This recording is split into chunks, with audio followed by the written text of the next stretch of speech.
내가 다시 해 아래에서 보니 빠른 경주자들이라고 선착하는 것이 아니며 용사들이라고 전쟁에 승리하는 것이 아니며 지혜자들이라고 음식물을 얻는 것도 아니며 명철자들이라고 재물을 얻는 것도 아니며 지식인들이라고 은총을 입는 것이 아니니 이는 시기와 기회는 그들 모두에게 임함이니라.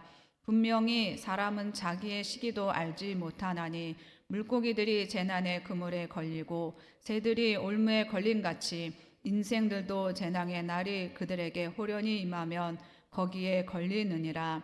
내가 또 해 아래에서 지혜를 보고 내가 크게 여긴 것이 이러하니 그 작고 인구가 많지 아니한 성읍에 큰 왕이 와서 그것을 에워싸고 큰 흉벽을 쌓고 치고자 할 때에 그 성읍 가운데 가난한 지혜자가 있어서 그의 지혜로 그 성읍을 건진 그것이라. 그러나 그 가난한 자를 기억하는 사람이 없었도다.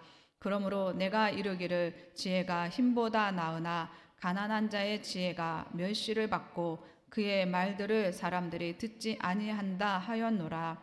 조용히 들리는 지혜자들의 말들이 우매한 자들을 다스리는 자의 호령보다 나으니라. 지혜가 무기보다 나으니라. 그러나 죄인 한 사람이 많은 선을 무너지게 하느니라. 아멘. 오늘 본문 말씀을 가지고 지혜의 귀를 기울이라 라는 제목으로 함께 은혜의 말씀을 나누기로 하겠습니다. 세상 사람들은 능력이 많으면 좀 더 잘 살 것이라고 생각을 합니다. 그리고 자기가 가지고 있는 능력이 자기 인생을 평탄한 길로 그리고 형통한 길로 인도해 줄 것이라고 보장해 줄 것이라고 그렇게 생각을 합니다. 그런데 오늘 본문 말씀을 통해서 솔로몬 왕이 저와 여러분들에게 주는 말씀은 뭐냐면 우리 사람은요 너무나 연약한 존재, 한낱 내일 일도 알지 못하는 그런 유약한 존재라는 것입니다. 그리고 그런 우리들에게 솔로몬 왕은 하나님의 지혜를 구하라 라고 말씀해주고 있는 줄 믿습니다. 세상 사람들은 성공하고 자기가 갖고 있는 능력이 성공으로 인도해 줄 것이라고 생각을 하지만 그렇지 않다라는 것을 오늘 본문을 통해서 알려주고 있는 것입니다. 첫 번째로는 왜 성공이 사람의 능력이 성공의 길로 인도하지 못하는지를 말해주고 있는 게 인간의 한계 때문이라는 겁니다. 11절 12절에 보면 사람들이 부러워하는 5종류의 사람이 나옵니다. 빠른 경주자, 용사, 그리고 지혜자, 아까 읽었던 명철자, 지식인이 나옵니다. 이런 사람들은 우리가 생각했을 때 나보다 뭔가 남다른 재주, 능력을 갖고 있는 사람들이기 때문에 우리는 다 부러워합니다. 저런 능력이 있기 때문에 잘 될 거야 라고 세상 사람들은 생각을 합니다. 그런데 솔로몬 왕은 그렇지 않다라는 겁니다. 왜냐하면 아까 읽었던 11절의 본문에서 시기와 기회는 동일하게 모든 사람들에게 임하기 때문이라는 겁니다. 여기서 시기라는 단어의 히브리 원어는 에트라는 단어인데요. 그 뜻은 인간의 삶 가운데 하나님께서 어떠한 일이나 사건을 발생하고 성취하도록 지정해 놓으신 때를 이야기한다라는 뜻입니다. 그리고 기회는 예측할 수 없는 발생된 사건, 재난을 가리킨다라는 겁니다. 세번역 성경에서는 이 구절을 인간의 불행한 때와 재난은 누구에게나 닥친다라고 번역을 하고 있습니다. 하나님의 정하신 그 때에 모든 사람들에게 불행과 재난이 임한다라는 겁니다.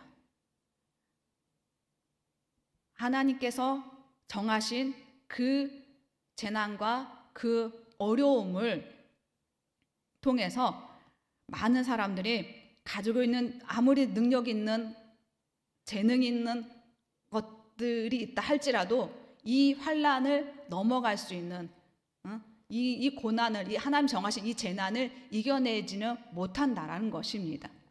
그렇기 때문에 여기 이 환난과 하나님의 이 재난은 12절에 보면 그 시기도 알지 못한다라는 겁니다. 그리고 물고기가 그물에 걸리는 시기를 알고 걸렸을까요? 새가 올매에 걸릴 줄 알고 걸렸을까요?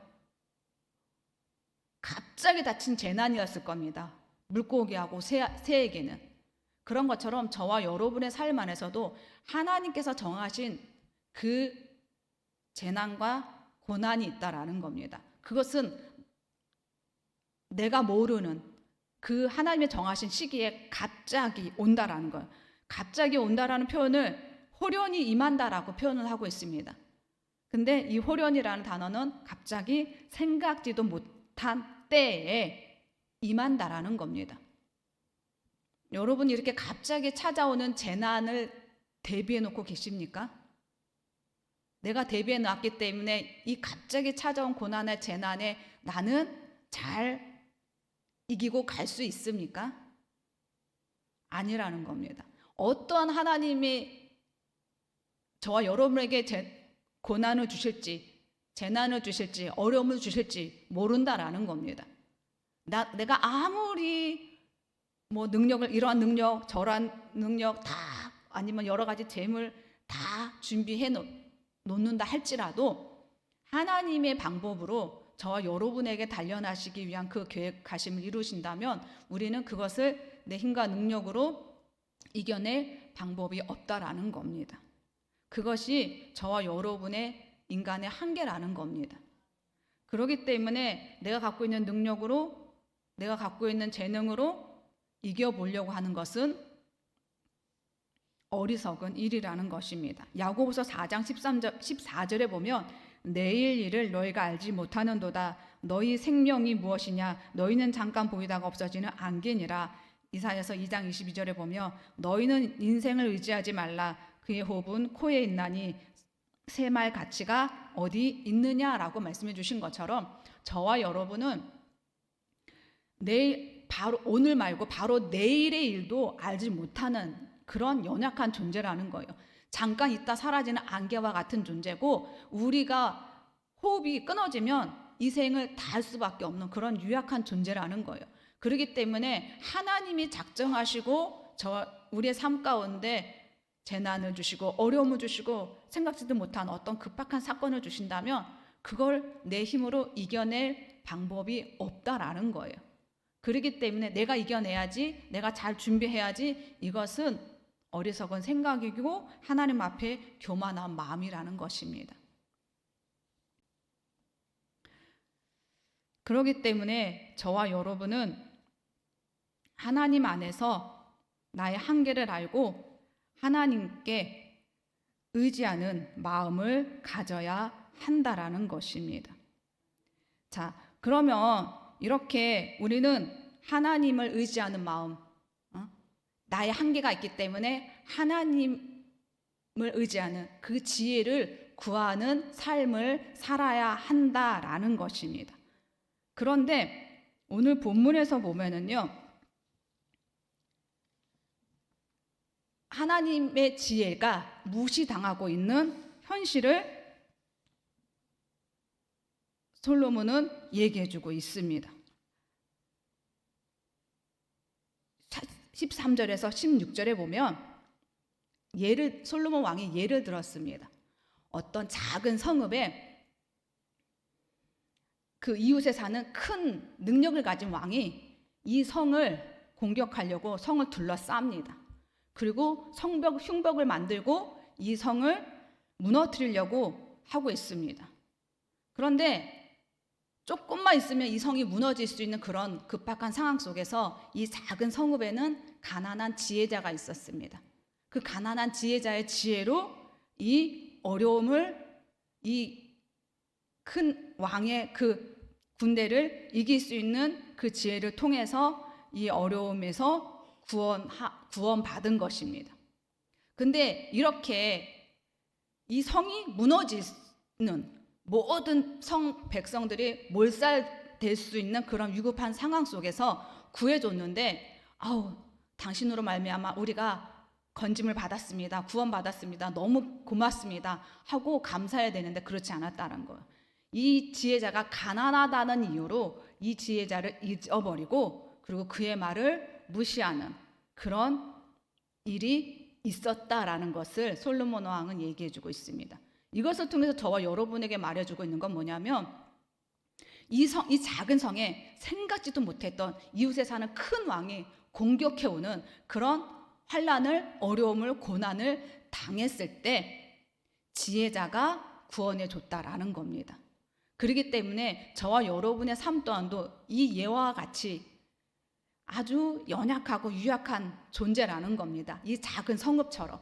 그런데 생각지도 못했던 나의 삶 가운데 내가 힘으로는 이길 수 없는 어떤 큰 공격이, 큰 재난이, 큰 환난이 닥쳐온다라는 겁니다. 그럴 때, 그 재난이 닥쳐왔을 때 우리는 지혜를 구해야 된다라는 겁니다. 아멘. 여러분의 삶 안에 이 가난한 지혜를 소유해야 된다라는 겁니다. 성경에서 가난한 지혜라고 얘기해 주고 있지만 이 가난한 지혜를 상징할 수 있는 게 뭐냐면 우리의 작은 믿음이라고 할 수 있습니다. 여러분 속에 있는 믿음 보이시나요? 보이지 않습니다. 보이지 않고 그리고 잘 드러나지 않습니다. 눈에 띄지 않습니다. 그 작은 성읍의 사람들이 가난한 지혜자를 나중에는 그가 가난하다고 해가지고 그의 말을 무시하고 말을 듣지 않았던 것처럼 세상 사람들은 우리 안에 있는 믿음을 보이지 않는다고 그리고 드러나지 않는다고 없어 보이니까 멸시합니다. 듣지 않습니다. 그렇지만 우리가 큰 환난을 당했을 때 내가 갖고 있는 능력으로는 도저히 이 문제를 해결할 수 없는 하나님의 정하신 그런 고난이 닥쳐왔을 때 그 고난을 이길 수 힘은 여러분 안에 있는 보이지 않는 그런 작은 믿음이라는 겁니다. 아멘. 예수님께서 누가복음 17장 6절에 보면 이렇게 말씀해 주십니다. 주께서 이르시되 너희에게 겨자씨 하나일 만한 믿음이 있었더라면 이 뽕나무더러 뿌리가 뽑혀 바다에 심기어라 하였을 것이요 그것이 너희에게 순종하였으리라 라고 말씀해 주신 것처럼 우리 안에 있는 이 보이지 않는 이 작은 믿음, 평소에는 드러나지 않는 이 믿음이 정말 우리가 환난을 당했을 때, 고난을 당했을 때 여러분을 이 고난에서 이끌어줄 수 있는 능력이 될 줄 믿습니다. 아멘. 그런데요, 이 지혜가요 17절에 보면 조용히 들린대요. 17절에 보면 조용히 들린 지혜자들의 말들이 이 지혜가요 조용히 들린다라는 건 우리가 귀 기울이지 않으면 들리지 않는다라는 거예요. 하나님의 지혜는 이 지혜의 소리는 잘 들리지 않는다라는 것을 표현해 주고 있는 겁니다. 그러니까 우리의 마음이 세상의 것, 세상의 재리와 욕심과 미움과 시기와 질투 이런 것들로 가득 차 있으면요 이 지혜의 소리가 들리지 않는다라는 겁니다. 그렇기 때문에 우리 안에 있는 이런 세상의 것들을 다 씻어버리고 회개하고 예수님 말씀하신 것처럼 어린아이와 같은 그런 선한 마음을 가지고 깨끗한 마음을 가지고 우리가 나아갈 때 지혜의 소리가 들리는 줄 믿습니다. 아멘. 여러분의 마음 가운데 어린아이와 같은 그런 마음을 가지고 지혜의 귀를 기울이시기 바랍니다. 아멘. 이 지혜는요 무기보다 능력이 있고요. 그리고 세상에 호령하는 그 호령자의 소리보다 능력이 있는 줄 믿습니다. 여러분의 삶 가운데 지혜의 귀를 기울일 때 그 지혜는 여러분을 승리의 길로 하나님의 축복의 길로 인도해 줄 줄 믿습니다. 세상 사람들의 방법으로 우리가 세상에 허탄한 것을 구하는 삶은 우리에게 영원한 만족을 줄 수 없습니다. 그러나 하나님을 경외함으로 말미암아 여러분의 마음 가운데 주시는 그 겨자씨만한 믿음은요 여러분을 그 누구보다도 성공의 길로 승리의 길로 그리고 믿음의 길로 또 때로는 환난이 닥쳐온다 할지라도 하나님의 정하신 고난이 닥쳐온다 할지라도 여러분을 그 고난에서 이겨낼 수 있는 능력으로 이끌어줄 줄 믿습니다. 아멘. 그 은혜가 여러분의 마음 가운데 넘쳐나시길 기도하겠습니다. 기도하겠습니다. 주신 하나님 아버지 감사합니다. 하나님 이 새벽에 주님 앞에 나와 아버지 하나님 믿음으로 기도할 수 있도록 도와주신 하나님 감사합니다. 하나님 세상에서는 능력이 있는 자가 제일이라고 능력이 있으면 무엇이든지 할 수 있고 성공의 길로 갈 수 있을 것이라고 합니다. 그렇지만 하나님 우리 안에는 그 능력이 제일이 아님을 다시 한번 깨닫게 해주신 것 감사합니다. 하나님의 주신 능력으로 우리가 무장되는 것도 너무나 중요하지만 그러나 세상적인 능력보다 더 중요한 것은 하나님을 경외함으로 말미암아 하나님의 자녀에게 주시는 지혜의 그 겨자씨만한 믿음이 더 중요한 줄 믿습니다. 하나님 이 새벽에 그 믿음을 우리 심령 안에 더 차곡차곡 쌓아가는 우리 모두가 되게 도와주셔서 하나님의 정하신 그때 아버지 하나님이 나를 연단하시고 훈련하시기 위하여 주시는 그 재난의 때에 어려움의 때에 이겨나갈 수 있는 힘이 되게 도와주시고 그 어려움을 이겨낼 수 있는 능력이 되게 도와주시고 그 어려움을 극복할 수 있는 용기가 될 수 있도록 주님 역사하여 주시옵소서. 우리의 마음과 심령 안에 아버지 겨자씨와 믿음을 통하여서 하나님께 더욱더 큰 영광 돌릴 수 있는 오늘 하루가 될 수 있도록 주님 도와주시옵소서. 주님께 모든 것 맡겨드리며 감사드리며 예수님의 이름으로 기도드렸사옵나이다. 아멘.